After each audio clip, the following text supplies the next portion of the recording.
Well, thank you. Coming up on 6:03, the November election is one step closer, and Georgia voters have made their choices in some high-stakes runoffs. All right, so this is big because this now sets the stage for what's expected to be a closely watched battle for Georgia's next governor and a key U.S. Senate seat this November. Now, in the Republican primary runoff, billionaire businessman and political newcomer Rick Jackson ended the night with 53% of the vote, while Lieutenant Governor Burt Jones, you see, trailed behind with 47%. 11 Alive, Stephanie Chaynock joining us live from the election office there in Marietta.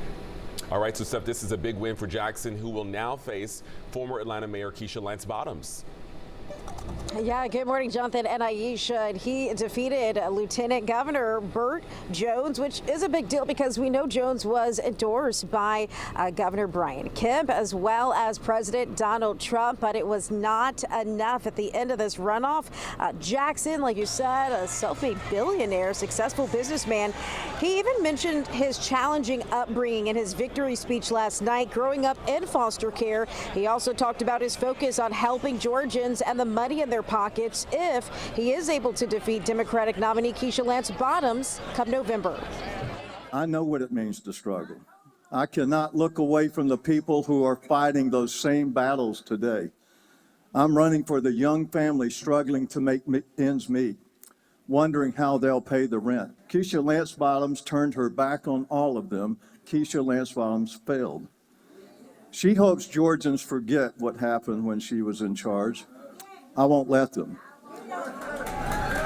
And in a statement, Keisha Lance Bottoms reacting to Jackson's runoff win last night, saying Jackson is focused on enriching himself as Georgians are losing their health care coverage and are forced to pay soaring costs, and that Georgians deserve a governor who is focused on ensuring they have every opportunity to thrive and who will fight for them when Donald Trump's reckless policies hurt Georgia. And we're going to hear more from Keisha Lance Bottoms. She's going to be live this morning at 9:30 in our 11 Alive streaming studio. You don't want to miss that. Go ahead and download our app. And we do want to mention that Lieutenant Governor Burt Jones last night, when he accepted his loss, he did admit it was a disappointment. He went on to say that life goes on and also that politics does not define him. I'm Stephanie Chaynock, 11 Alive News.